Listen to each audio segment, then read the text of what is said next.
जब रेखा गुप्ता जी का नाम अनाउंस किया गया तो मैं सीधा 30 साल पीछे चली गई। 2025 में हैं अभी हम, और 1995 30 साल पीछे गई।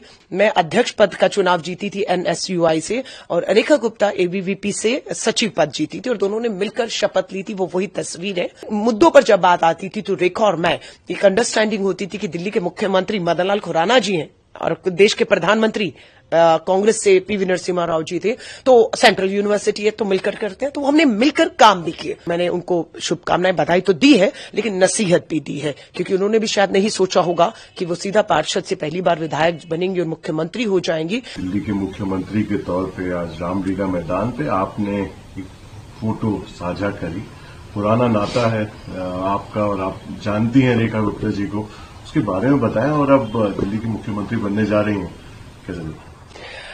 देखिए, मैं सबसे पहले रेखा गुप्ता जी को बधाई देती हूँ और शुभकामनाएं देती हूँ। जब रेखा गुप्ता जी का नाम अनाउंस किया गया तो मैं सीधा 30 साल पीछे चली गई। 2025 में हैं अभी हम, और 1995 30 साल पीछे गई। तब हमारे पास मोबाइल नहीं हुआ करते थे।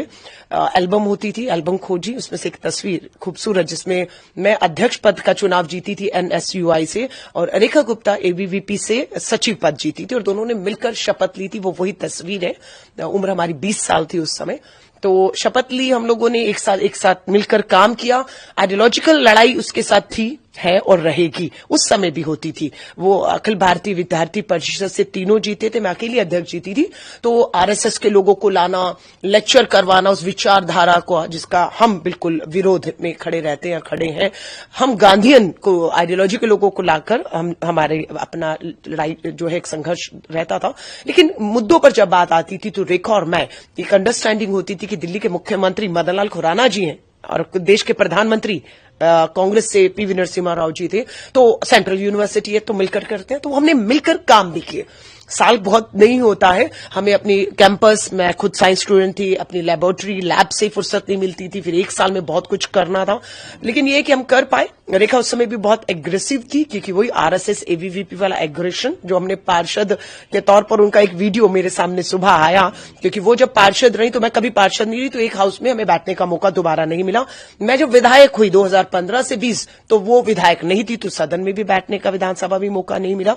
अब वो पहली बार विधायक बनी है। लेकिन उनका जो वीडियो मैंने देखा तो मैंने उनको शुभकामनाएं बधाई तो दी है, लेकिन नसीहत भी दी है, क्योंकि उन्होंने भी शायद नहीं सोचा होगा कि वो सीधा पार्षद से पहली बार विधायक बनेंगी और मुख्यमंत्री हो जाएंगी।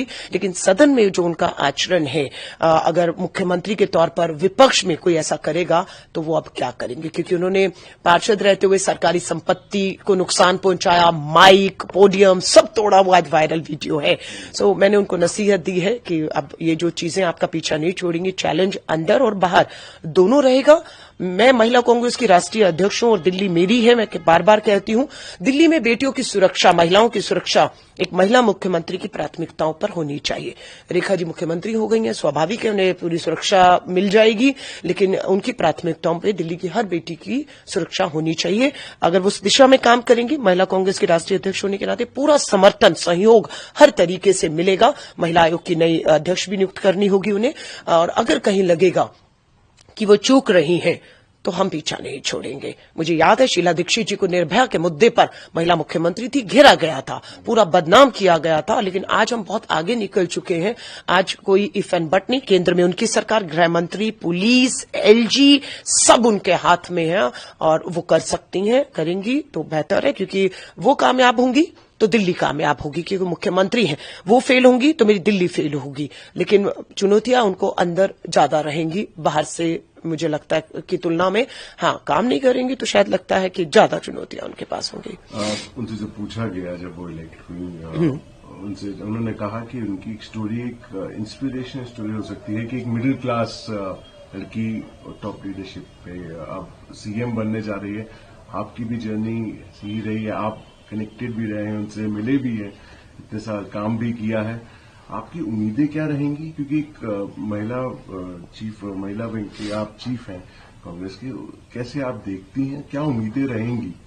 आपकी प्राथमिकता आपने अभी बताई, और क्या उम्मीद रहेंगी, क्योंकि आपने क्लोजली उनके साथ काम भी किया है। कैसे एडमिनिस्ट्रेटिव? देखिए, मैं फिर कह रही हूँ, पहली बार वो विधायक हुई हैं, पहली बार वो विधानसभा में जाएंगी और पूरा उनको कैबिनेट और पूरा शासन और प्रशासन को मिलकर लेकर चलना है और with in a party challenge उनके सामने रहेगा। बिकॉज मैं जब पहली बार एमएलए बनी 5 साल, तो मुझे लगा पहले 1-2 साल तो सदन क्या है, प्रस्ताव कैसे आते हैं, कानून कैसे बनते हैं, और हर चीज एक विधायक के तौर पर एक बड़ी चुनौती जब पहली बार बने। वो तो सीधा विधायक के बाद मुख्यमंत्री ही हो गई हैं, तो पूरी दिल्ली का चप्पा चप्पा उन्हें अभी जाना है ना, क्योंकि वो सिर्फ शालीमार बाग से पार्षद हुई, वहीं से विधायक हो गई, और दिल्ली की जो 70 विधानसभाएं, आप पूरी दिल्ली को उन्हें जानना होगा, दिल्ली की समस्याओं को जानना होगा, और दिल्ली की समस्याओं के हल एक महिला मुख्यमंत्री के पास होने चाहिए, ये हम उम्मीद करते हैं।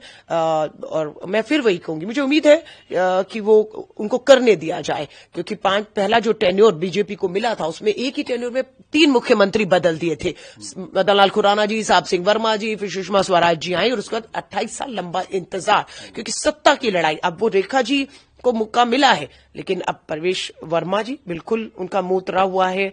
विजेंद्र गुप्ता जी तो 10 साल लीडर विपक्ष, वो ही लड़ते रहे आम आदमी पार्टी की सरकार के सामने, वो अभी नहीं है कहीं। और जिस तरीके से जो है आशीष सूद हो या सिरसा हो, पहली बार मंत्री हो रहे हैं, सो अनुभव बीच में आएगा और काम करने दिया जाए, या दिल्ली की सरकार केंद्र से चलेगी, फैसले वहां होंगे, सिर्फ मोहर लगेगी, ये सब आने वाला समय बताएगा उनके फैसलों में।